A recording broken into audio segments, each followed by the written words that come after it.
E começa hoje o nosso HBP Cast, nosso primeiro episódio com meu querido Flávio Rubira. Eu sou a Alessandra Escatena e a nossa convidada de hoje é Juliana Bento, ela que é enfermeira, coordenadora da UTI adulto do Hospital Beneficência Portuguesa de São Caetano do Sul. Tudo bem, Ju? Tudo bem, é um prazer, Ale, te rever, é um prazer estar aqui para falar da nossa realidade, do hospital, da nossa assistência. Maravilha. Tô adorando. Que bom, fico feliz. Tudo bem, Flávio? Ótimo, muito bom ter você aqui, Alessandra. Tá com a gente, a Juliana também, uma querida enfermeira coordenadora da nossa UTI, que auxilia muito os nossos pacientes aí.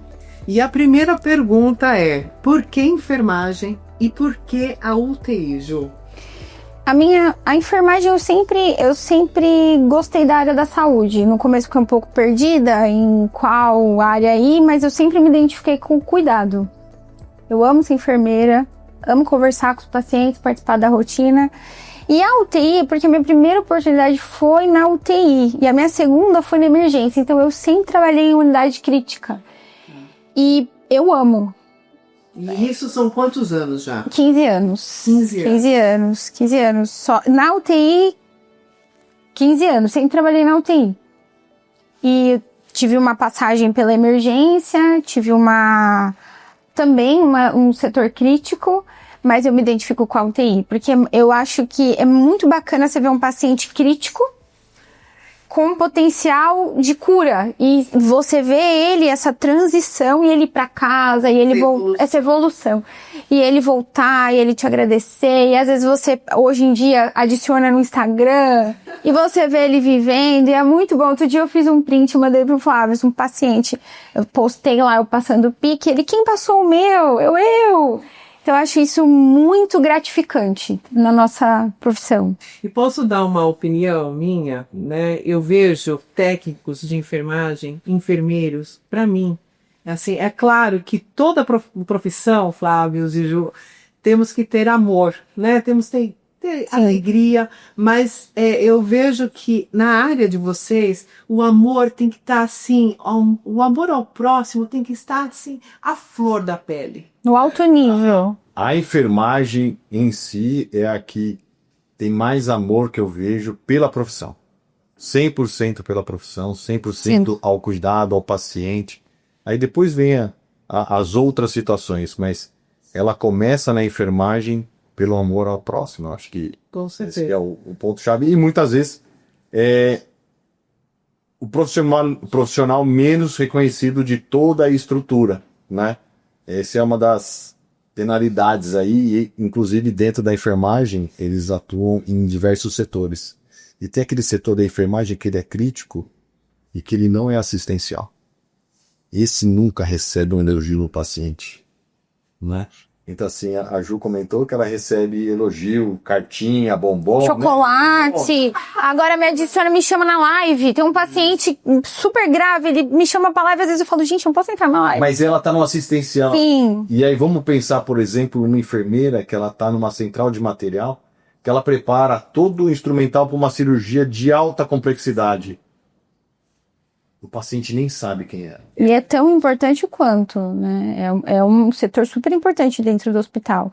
E a enfermagem que também protagoniza, né, essa rotina. Com certeza. Ô Ju, e assim, como que você vê que tá a parte assistencial da enfermagem hoje, comparado com 10 anos atrás? O que nós evoluímos? Não só na nossa instituição, mas na parte assistencial como um todo, na parte de humanização. O que você vê de evolução desses 10 anos? Eu acho que a tecnologia, ela revolucionou o tratamento nas unidades de terapia intensiva e em vários setores do hospital. Com diagnósticos mais precisos, precoce, e tratamentos mais eficazes e coesos. Uma das tecnologias é a terapia de substituição renal, a Prisma, que a gente tem. A gente tem 4 máquinas, sendo uma das mais modernas. principalmente no Covid, a gente quase não desligava. Nós tivemos a primeira máquina ali, na época do Covid, a gente não tinha, antes do Covid a gente não tinha as máquinas, né, a Prisma. Eu acho que a gente estava em processo de treinamento. Isso. E aí, nós tivemos a primeira máquina, que é a Prismax, A Prismax. que é a evolução dessas máquinas de diálise contínua Contínua. do Brasil. Eu acho que no ABC nós fomos o primeiro. Eu me recordo. No ABC. E assim, a gente na terapia intensiva, alguns pacientes que têm uma falência renal, eles necessitam de uma terapia de substituição renal. Porém, a terapia convencional ela acaba sendo agressiva para o paciente crítico, que fisiologicamente ele está muito instável. Então, a gente não consegue filtrar o sangue num curto período de tempo. Sim. E com esse equipamento, que a gente tem 4 máquinas, a gente consegue fazer perto do fisiológico. A gente fala que o SET é igual um rim. Eu e a equipe de nefrologia, né? Então a gente trata realmente o SET como um rim, uma substituição renal mesmo. Então o paciente consegue fazer a diálise, a gente filtrar o sangue, drenar as escórias nessa máquina. E o paciente se mantém estável. Então, eu acho que é um grande avanço tecnológico na nossa instituição também, que não são todas as instituições que têm essa tecnologia e conseguem entregar esse tratamento para o doente crítico, né?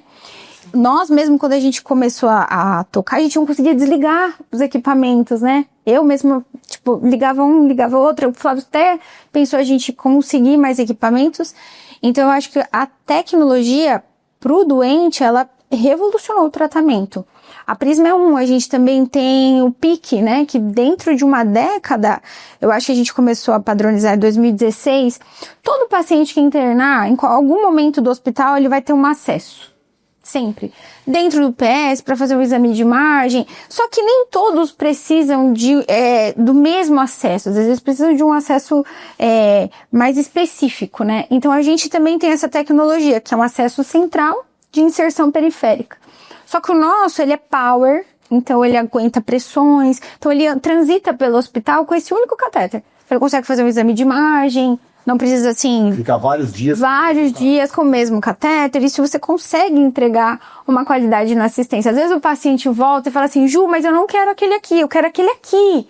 O PIC, ele pede, o paciente vem pra nós e pede. Eu até contei uma vez, acho que eu contei numa situação que eu fui visitar uma amiga minha médica, e como a gente fala muito de acessos, a gente acaba dividindo com os profissionais. Eu fui visitar ela tinha ido ganhar neném, ela falou assim, Juliana, olha o meu acesso, me furaram inteiro. Então, qual foi a experiência dela? Né? A experiência dela foi ruim, porque assim, ela, além de ganhar múltiplas punções, é dor, né? Então, assim, a gente consegue com a tecnologia entregar uma qualidade no tratamento. Sim. Então, o paciente chega, a gente avalia a prescrição, a gente avalia o tempo de internação e já passa um catéter de inserção periférica. O nosso também é outra tecnologia que a gente tem, que é o 3CG, que a gente consegue liberar o catéter beira-leito com avaliação do enfermeiro do posicionamento da ponta. Através de um eletro intracavitário, com uma onda P identificável, a gente consegue, na hora do procedimento, liberar esse catéter totalmente central, né? Que é o que fica na junção cavo-atrial. Então, você pode colocar drogas vasoativas nesse mesmo catéter. Quem faz esse procedimento é o enfermeiro, beira-leito. Algumas instituições, alguns médicos fazem, mas na grande maioria é o enfermeiro, né? E na parte, assim, multidisciplinar, o que você viu de evolução nesses 10 anos? Você falou um pouquinho de equipamentos, tecnologia, mas sim. E na parte de cuidados mesmo, da equipe de enfermagem, ela está mais preparada, mais humanizada, a equipe multi mudou, como que... Eu acho que a multidisciplinariedade é uma coisa que evoluiu muito, então assim, dentro da UTI a gente tem visitas diárias, então fonoaudiólogo, nutricionista e a humanização. Você acabou com um olhar, eu acho que na última década a gente começou a olhar para o doente com um olhar mais empático, menos corrido, sabe? Conversar. Mas às vezes eu tô sentada, eu vejo o paciente contando. Ele chega, a gente colhe a história. pergunta. Quando vai passando o dia, você vai andando com ele, ou sentando, ele vai soltando, aí ele vai contando. E aí, às vezes, a gente descobre, aí eu vou lá e falo, doutor Sandro, ele falou isso, mas ele não me falou. Então, isso é durante o acolhimento, durante o cuidado, que ele vai se sentindo confortável e vai falando coisas pra você, né? Outro dia o paciente falou assim pra mim, a gente foi ajudar ele a sentar, ele falou assim, olha, eu tomei o remédio da minha esposa, da sua esposa? Então, acabou o meu, Ju. Eu acabei que eu tomei da minha esposa. Tá escrito a arritmia dele, ele tomou o comprimido da esposa, mas ele não contou pro médico, tipo, na hora da história. Então, eu acho que quando você tem mais humanização, você consegue entregar uma terapia de melhor qualidade, o conforto, ele lembra de você, é muito gratificante. Outro dia eu e o Fabio, a gente foi passar um pique, aí no final a gente descobriu, o seu Miguel, ele falou assim, olhou assim e falou assim, nossa, muito obrigada, não doeu nada. Aí o Fabio, nossa, ganhei meu dia, a gente ganhou o dia. Então eu acho que evoluiu muito a humanização, a gente olhar mais o doente como pessoa e ter tipo uma troca, sabe?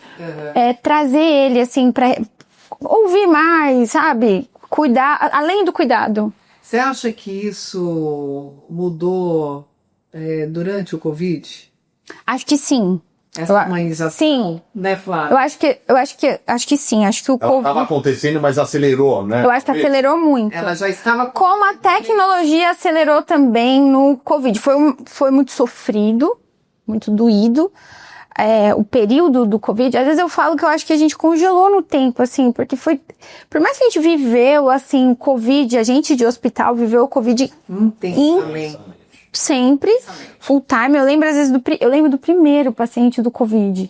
Eu lembro das pessoas com medo, limpando as portas, tipo, veio um padre orar, e como ele falou que era de São Paulo, e foi em São Paulo, as meninas quase jogando álcool no coitado do padre. Então, assim, a gente acelerou. Eu acho, sim. O que acontece? A gente não tinha visita no Covid. Então, a gente ficava com o celular. E aí, o que acontece? A gente via a família com o doente. Então, assim, era chamadas de vídeo. Então, eu via a família. Eu via os filhos. Então, eu via eles falando assim, olha, o papai vai dormir, mas daqui a alguns dias a gente acorda. Então, a gente orava. Então, eu acho que sim. Eu acho que o Covid, ele trouxe muito mais esse acolhimento, esse você ficar perto do paciente, você querer saber, que antes era um pouco mais do médico, né? O médico colhe a história, assim, para poder identificar. Então, a gente acabou fazendo esse trabalho. A gente tinha um trabalho de chamada de vídeo, né? Isso. Com os doentes. Colocar hino para eles ouvirem, respeitar a fé deles. Às vezes... Cartinha, né? E, assim, carta. Era um monte de coisa que a gente tinha que descobrir o que fazer para amenizar. Sim. E, ao mesmo tempo, como que vai ser, quanto tempo que vai ser. Eram pessoas que não tinham outras doenças, de repente estavam lá na UTI. Exato. Pessoas de diversas idades, não era só pessoa... Jovem, idoso. Então, assim, mudou tudo muito, muito rápido. Muito rápido. Então, assim, a gente não tinha a premissa de liberar celular na UTI, né, Ju? Até então, não existia isso. E de repente, exato, é uma coisa que mudou muito também. Tirar o celular do paciente é um pouco complicado hoje, né? A vida. Então, assim, aí às vezes eles. Está ali. Sim, às vezes eles estão com o celular, Ju, vem aqui ver minha mãe. Aí sua mãe, vem ver. Aí a gente vai lá ver a mãe. Então, assim, isso mudou também. Não deixa de ser uma tecnologia, né? O celular, às vezes a gente fala assim, um paciente tá de frente pro outro, às vezes, assim, a gente fala assim, olha, não pode filmar, Juju, pode deixar. Então, assim, eu acho que o Covid fez também essa evolução. Eu posso dizer rapidamente aqui o meu testemunho. A Ju eu já conheço desde a época do Covid, né? Ela cuidou do Rogério na UTI. Sim. Ela me deu, assim, um respaldo não só para mim, mas para todas as famílias que ali estavam no mesmo bairro que eu estava, com os seus entes, com os seus parentes, com as pessoas que amávamos ali dentro da UTI. Então, como o Flávio falou, tinha as cartinhas que nós podíamos extrair. Pegar, sim. As cartinhas. A Ju foi uma pessoa muito abençoada, porque quando o Rogério também entubou, eu pedi para ela sendo cristã também, e eu pedi para ela colocar os louvores, né, do ladinho do ouvido do Rogério. A gente colocava. Ela pegava o próprio celular e colocava no ouvido do Rogério, né? Não sei se escutou, enfim, Deus é que sabe. Mas assim, eu tive um respaldo e eu digo novamente, não é porque eu sou Alessandra Scatena, mas eu sei que todos ali que estavam na mesma situação que eu tiveram esse respaldo, tiveram essa questão da humanização, do aconchego. Sim. Vem cá, por mais que nós não pudéssemos ter o contato físico com as pessoas que ali estavam dentro da UTI, mas vocês tornavam aquele elo um pouco menos sofrido para nós, né? Então eu só tenho que agradecer Eu vou chorar. a Gil. Eu não vou chorar porque eu Não trabalhei vamos chorar. Hoje eu trabalhei o dia inteiro isso com Deus, porque eu sou muito grata a Ju, a toda a equipe, Sim. ao Flávio, ao Rubira, enfim, a todos do Hospital Beneficência Portuguesa de São Caetano do Sul, que fizeram esse trabalho lindo durante a Covid. E é um prazer ouvir isso. Isso que, sabe, é gratificante na nossa profissão. Eu amo ser enfermeira. Amo acolher, oferecer uma água. O Rogério também foi um que marcou muito, acho que também, porque eu vi o áudio dos filhos, é o que eu falei, a gente acabou ficando muito junto. Você entrou na família. Né, uma coisa que não tinha, de vários. De vários, assim, né? Às vezes a gente via, assim, teve um dia que, respeito, a gente tinha que vir reconhecer, né, o corpo antes da gente poder ir, e algumas famílias não queriam, a gente chorava. A gente falava, um dia eu falei assim, não, a senhora entra. Ela, não quero. Eu falei, não, mas entra. Porque eu conversei com ele, né? Então, assim, a gente acabou criando vínculos, né, fortes, assim, com os pacientes, com as famílias. Às vezes eles iam de alta e falavam assim, hoje eu vou trazer meu filhinho aqui pra você conhecer. E eles traziam, né? Então, assim, é isso que é gratificante da enfermagem. Eu acho que, assim, o cuidado, que nem às vezes eu falo assim, minha filha é enfermeira. Eu falei, mãe, sabe o que eu faço de verdade? Ela falou, é verdade, assim, ó, eu troco, eu levo pro banheiro, e assim, é muito legal. E quando a gente tá fazendo isso, eles vão conversando, sabe? Aí a gente volta eles pra câmera e fala, assim, é uma gratidão, que assim, eles falam assim, nossa, Ju, muito obrigada. Eu falo, não, que nada, é nosso trabalho. Então, é isso que é muito bom. Puxando isso daí, Ju, conta pra gente um caso marcante pra você. Eu tive alguns, né? É muito difícil. Primeiro que vi. Um marcante, assim. O Gerbário foi um marcante, mas vou falar um outro do Covid bem marcante. Foi uma menina de 19 anos. Eu lembro exatamente o dia que ela chegou. Eu lembro que eu puncionei a PAI nela e fiquei conversando. Ela foi pra ECMO. E ela veio a falecer com 19 anos, no 4º dia. E a gente, assim, fez por ela tudo que a tecnologia, sabe, pôde oferecer à medicina. Ela, E o tudo. que tinha de conhecimento até aquela época, Sim. né? Porque também Foi no começo também. muitas vezes foi feito tudo que se tinha de conhecimento Naquela época. Estamos falando do primeiro vídeo. Sim, do primeiro ano, né? Ainda não Primeiro ano. E no primeiro ano, eu lembro que tem a filha da doutora Fátima, que ela estuda, ela trabalha no Einstein, e elas pedindo pra gente, tipo assim, uma troca de vários grandes hospitais perguntando, o que vocês estão fazendo aí?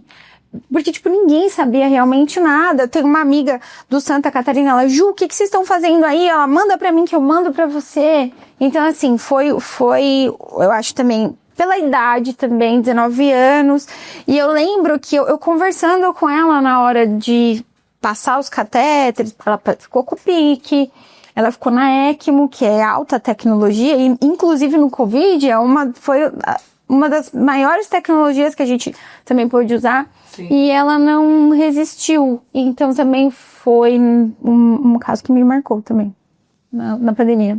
É isso aí. Nossa, quanta experiência, né? Que mulher incrível. Imagina. Você, como toda a sua equipe. Obrigada. Né? E agora, Flávio? Nós vamos... É o quadro Mitos e Verdades com Bento. Vamos lá. Você começa aí? Vamos lá. Vamos lá. Juliana, o enfermeiro na UTI apenas executa ordens médicas? Mito. Mito, a gente tem raciocínio clínico, a gente assiste o paciente. Na verdade, quem assiste o paciente é a enfermagem. Então, a gente faz sinais vitais, a gente oferece as alimentações e nesse momento a gente está assistindo. Então, a gente tem que ter um raciocínio clínico com o paciente. Tá? Às vezes ele está de um jeito de manhã, estável hemodinamicamente, e de repente à tarde ele muda. Então, mito. Ô Ju, trabalhar na UTI é só cuidar de máquinas? Jamais, mito. Sim, dominar equipamentos complexos, tecnologia avançada, mas ter humanidade, ter empatia, oferecer uma água, ser cristã, né? Ter empatia, se colocar realmente. Vou falar assim, o paciente é um amor de alguém. Realmente, ele é um amor de alguém, importante para alguém. É isso. Somente o médico pode identificar deterioração clínica? Mito. Mito.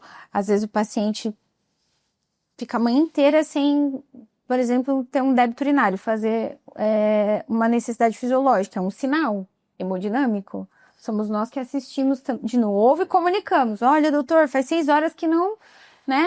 Tá bom, vamos fazer um volume. Mito. Maravilha. Enfermeiros da UTI precisam atuar também na gestão? Verdade. Verdade, precisam. Até o enfermeiro assistencial, mesmo que não é gestor, porque hoje tem um enfermeiro referência, o coordenador, porque ele faz a gestão da equipe dele, a gestão dos exames, ele tem que garantir que os exames sejam feitos, ele tem que muitas vezes cobrar o pedido do médico, doutor, olha, falou do CAT, mas não tem o pedido, né? Então tem que ter gestão de processos e pessoas. Tá. A UTI é um local onde não há humanização? Mito. A UTI é o lugar que deve ter humanização, principalmente o paciente estar crítico, então às vezes a família fica assustada, às vezes o paciente está crítico, está entubado, não consegue, né, demonstrar nada, mas a família chega assustada e a gente tem que ter humanização, empatia, acolher, explicar. Às vezes eles choram, se oferece uma água, você quer uma água com açúcar, quer sentar, então essa humanização tanto para o paciente quanto para a família. Da consciente, exato, como para os familiares. Os familiares, a humanização. Ô Ju, o enfermeiro da UTI tem papel central na segurança do paciente? Sim, verdade. Porque ele participa de todos os processos, como o Flávio falou, desde o processo mais simples até o mais complexo. Então, a segurança do paciente, ela vai desde ele ficar restrito ao leito na cama, né, por risco de queda, então a gente tem que estar ali assistindo ele o tempo todo, quanto você oferecer uma comida. Então, às vezes, o idoso, você tem que sentar ele, oferecer devagar, segurança na administração da medicação, a gente tem tripla checagem.